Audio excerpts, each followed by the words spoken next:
Saudara-saudaraku yang kekasih dalam Tuhan Yesus, di awal-awal munculnya wabah virus corona, banyak orang yang menghubungkannya dengan isu agama dan ras. Bagi yang menghubungkannya dengan isu agama berkata, itu terjadi karena keberdosaan manusia. Mereka kurang beriman karena mereka tidak bertobat, karena mereka tidak memeluk agama seperti yang kupeluk pada saat ini.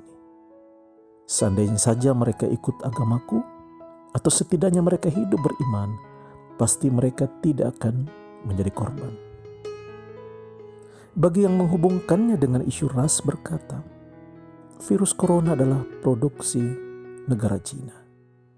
Mereka sengaja membuatnya sebagai senjata biologis, tetapi gagal. Lalu mulailah mereka menyalah-nyalahkan orang-orang keturunan Cina. Apakah benar, saudaraku, virus corona adalah hukuman kepada orang-orang berdosa atau kepada mereka yang tidak menganut agama tertentu? Saya berani berkata tidak. Sebab terbukti sekarang begitu banyak orang yang menjadi korban. Mereka tergolong orang-orang baik dan juga adalah orang-orang yang tidak baik alias jahat.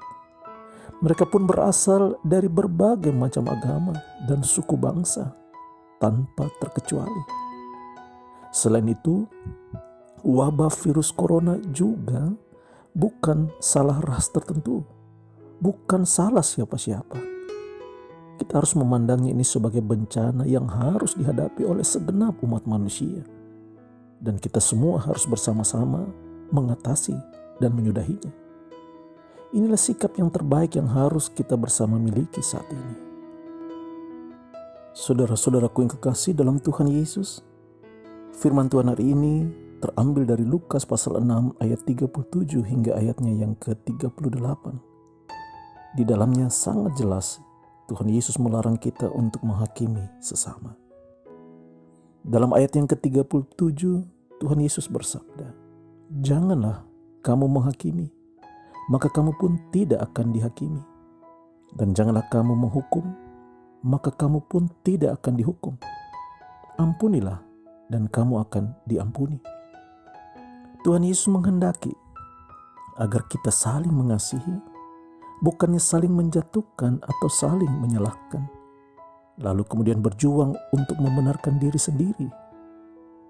Sebaliknya, saudaraku, sikap menghakimi dan menghukum justru akan menimbulkan kebencian, saling menolak, dan mengabaikan kebersamaan.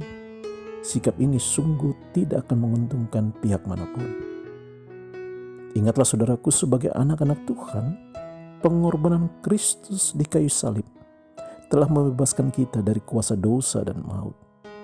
Kita telah dibenarkan, tetapi pembenaran ini tidak boleh menjadi dasar bagi kita untuk menghukum sesama, hanya karena mereka berbeda agama dari kita atau berbeda suku bangsa. Kasih Kristus seharusnya merubuhkan tembok-tembok pemisah, lalu kita hidup bersama dalam damai sejahtera Tuhan. Justru pembenaran yang dianugerahkan Kristus kepada kita memanggil kita untuk terus hidup memelihara kebenaran dengan terus-menerus haus dan lapar akan firman Tuhan, lalu memelihara dan melakukannya di sepanjang kehidupan ini. Firman Tuhan harus menjadi cermin untuk kita mengintrospeksi diri kita masing-masing agar menjadi lebih baik, bukan untuk menuding atau menyalah-nyalahkan orang lain. Kita tidak boleh lupa bahwa hanya karena pengasihan Tuhan kita dibenarkan, bukan karena kehebatan dan karena kebenaran kita. Tetapi sampai kapanpun kita tetap ciptaan yang tetap rapuh, yang fana, yang setiap saat bisa saja jatuh kembali ke dalam dosa. Jadi, jangan orang lain yang kita persoalkan, melainkan diri kita sendiri yang tidak sempurna ini.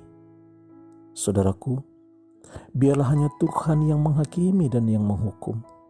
Jangan mengambil alih wewenang Tuhan, karena kelak ukuran yang kita pakai untuk mengukur orang lain akan diukurkan juga kepada kita sendiri. Bersyukurlah, saudaraku, karena di dalam Kristus kita adalah anak-anak Tuhan yang telah dan selalu dikasihinya. Mari kita jaga status baru ini dengan terus hidup sebagai anak-anak Tuhan yang mengasihi sesama dan bukan yang menghakimi apalagi menghukum. Terpujilah Kristus. Amin.